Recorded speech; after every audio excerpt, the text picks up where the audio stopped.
Assalamualaikum warahmatullahi wabarakatuh.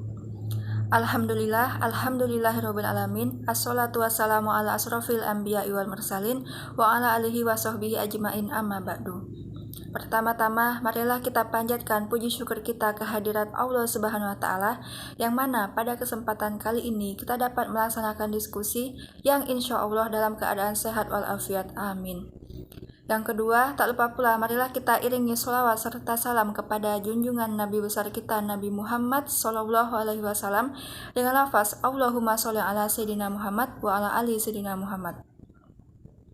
Yang saya hormati Bapak Syahril Ahmad ME selaku dosen pengampu mata kuliah Ilmu Ekonomi Makro Syariah, dan juga teman-teman sekalian yang saya banggakan. Baiklah, saya tidak akan memperpanjang lebar mukadimah saya. Langsung saja, kami dari kelompok 8 akan mempresentasikan hasil makalah kami yang berjudul Kebijakan Fiskal dan Distribusi Ekonomi dalam Islam. Saya Miftahul Jannah selaku moderator sekaligus pemateri bersama kedua rekan saya yang menjadi pemateri, yaitu nama saya Milen Eva Pertiwi. Saya Rina Hartati. Baiklah, kami akan mempresentasikan hasil makalah kami yang dimulai dari Milen Eva Pertiwi, kemudian dilanjutkan oleh saya Miftahul Jannah, dan akan dilanjutkan oleh Rina Hartati. Assalamualaikum warahmatullahi wabarakatuh. Saya akan menjelaskan mengenai kebijakan fiskal. Kebijakan fiskal adalah kebijakan yang digunakan pemerintah untuk mengelola perekonomian ke kondisi yang lebih baik dengan cara mengubah penerimaan dan pengeluaran pemerintah. Kemudian, pengertian dari kebijakan fiskal menurut Islam yaitu kebijakan pemerintah dalam bidang ekonomi baik dari segi penerimaan negara termasuk di dalamnya pajak maupun pengeluaran negara dengan berpegang teguh pada hukum syariah Islam dalam rangka meningkatkan kesejahteraan masyarakat dalam negara tersebut baik di dunia maupun di akhirat. Kemudian fungsi dari kebijakan fiskal dalam Islam yaitu mengatur segala macam bentuk perekonomian negara yang berhubungan dengan penerimaan dan pengeluaran negara.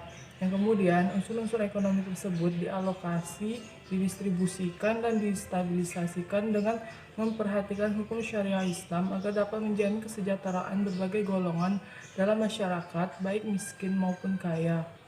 Tujuan kebijakan fiskal dalam Islam yaitu mengatasi masalah-masalah perekonomian karena adanya ketidakseimbangan penerimaan dan pengeluaran negara, mengusahakan pertumbuhan ekonomi dan mendistribusikan keuntungan negara kepada rakyat secara adil dengan memperhatikan hukum syariah Islam agar terciptanya kesejahteraan masyarakat baik di dunia maupun di akhirat. Ada beberapa instrumen kebijakan fiskal yang menjadi alat bagi negara untuk menjalankan perekonomian menuju kesejahteraan spiritual dan material, baik yang diisyaratkan secara syariah maupun yang dilakukan sesuai wewenang negara. Seperti yang pertama, zakat. Zakat adalah instrumen fiskal yang menjadi syarat secara syariah adalah mekanisme zakat. Yang kedua, kharaj, yaitu pajak khusus yang diberlakukan negara atas tanah produktif yang dimiliki rakyat. Yang ketiga, jizyah, yaitu pajak yang hanya diperuntukkan bagi negara bukan muslim yang mampu. Yang keempat, unsyur, yaitu pajak khusus yang dikenakan atas barang niaga yang masuk ke negara Islam. Yang kelima, yaitu infak, sedekah, dan wakaf, merupakan pemberian sukarela dari rakyat demi kepentingan umat untuk mengharapkan ridho Allah. Yang keenam, ghanimah, yaitu pendapatan negara yang didapat dari kemenangan perang. Baiklah, saya akan menjelaskan materi selanjutnya, yaitu mengenai bentuk kebijakan fiskal, jenis kebijakan fiskal, dan peran kebijakan fiskal dalam ekonomi Islam. Saya akan menjelaskan satu persatu. Yang pertama yaitu bentuk kebijakan fiskal. Bentuk kebijakan fiskal dibedakan menjadi dua golongan. Yang pertama yaitu penstabil otomatik, dan yang kedua adalah kebijakan fiskal diskresioner. Saya akan menjelaskan mengenai penstabil otomatik. Penstabil otomatik adalah bentuk sistem fiskal yang menimbulkan kestabilan dalam kegiatan ekonomi. Dalam suatu perekonomian modern, penstabil otomatik yang utama ada 3, yaitu sistem perpajakan yang progresif dan proporsional, Maksud dari sistem perpajakan yang progresif yaitu presentasi pajak meningkat sebanding dengan meningkatnya pendapatan.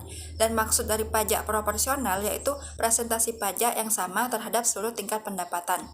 Kemudian yang kedua, kebijakan harga minimum. Itu maksudnya adalah sistem pengendalian harga untuk menstabilkan pendapatan petani. Yang ketiga adalah sistem asuransi pengangguran. Adalah jaminan sosial kepada penganggur. Kemudian kebijakan yang kedua yaitu kebijakan fiskal diskresioner adalah bentuk sistem fiskal dalam bidang pengeluaran pemerintahan dan perpajakan yang secara khusus membuat perubahan ke atas sistem yang ada. Secara umum kebijakan fiskal diskresioner itu dibedakan menjadi dua.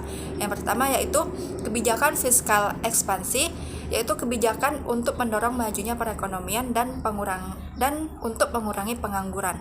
Selanjutnya yaitu kebijakan fiskal kontraksi, yaitu kebijakan untuk menghadapi inflasi dan kurangnya pengangguran.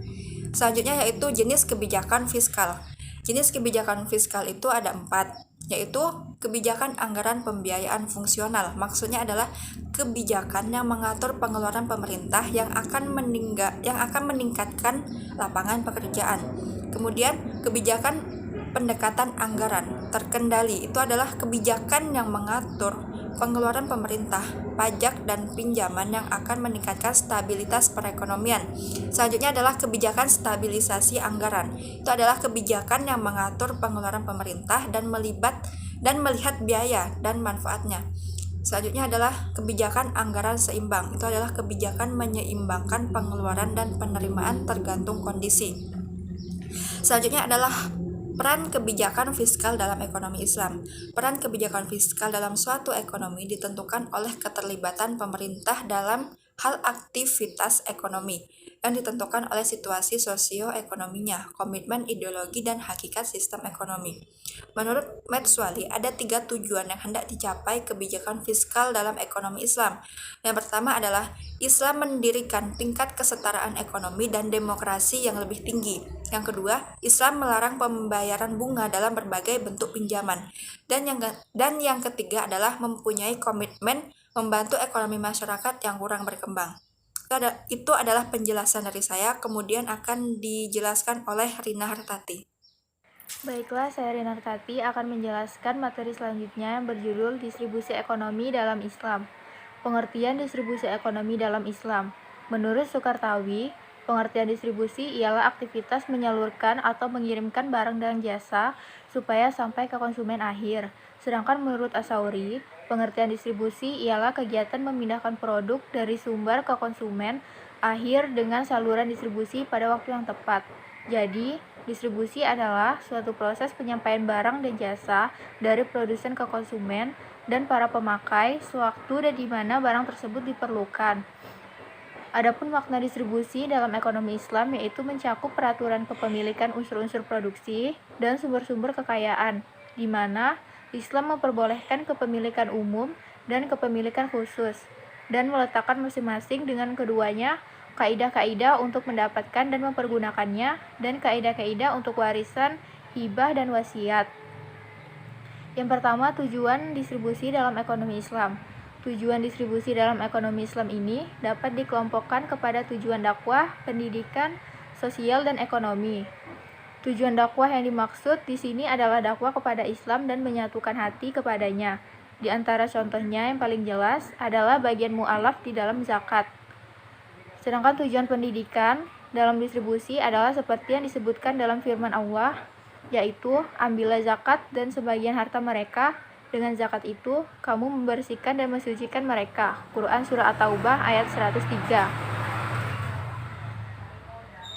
Artinya, bahwa zakat yang merupakan cara pengembalian distribusi dapat memberikan para pemberi dari dosa dan akhlak tercela, menambahkan akhlak baik dan amal saleh, mengembangkan harta dan menambahkan pahala di dunia dan akhirat. Secara umum, bahwa distribusi dalam perspektif ekonomi Islam dapat mewujudkan beberapa tujuan pendidikan, di mana yang terpenting di antaranya adalah pendidikan terhadap akhlak terpuji, seperti suka memberi. Selanjutnya, tujuan sosial. Tujuan sosial terpenting bagi distribusi adalah memenuhi kebutuhan kelompok yang membutuhkan dan menghidupkan prinsip solidaritas di dalam masyarakat Muslim. menguatkan ikatan cinta dan kasih sayang di antara individu dan kelompok di dalam masyarakat, mengikis sebab-sebab kebencian dalam masyarakat yang akan berdampak pada terrealisasinya keamanan dan ketentraman masyarakat. Tujuan ekonomi.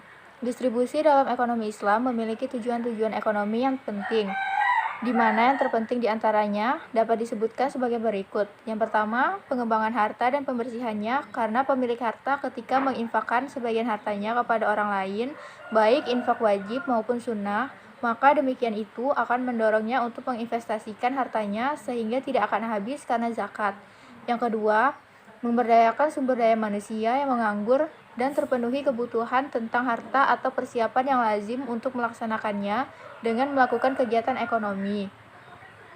Yang ketiga, andil dalam merealisasikan kesejahteraan ekonomi, di mana tingkat kesejahteraan ekonomi berkaitan dengan tingkat konsumsi. Yang kedua, mekanisme distribusi. Mekanisme distribusi yang ada dalam sistem ekonomi Islam secara garis besar dapat dikelompokkan menjadi dua kelompok mekanisme. Yang pertama, mekanisme ekonomi. Mekanisme ekonomi adalah mekanisme distribusi dengan mengandalkan kegiatan ekonomi agar tercapai distribusi kekayaan.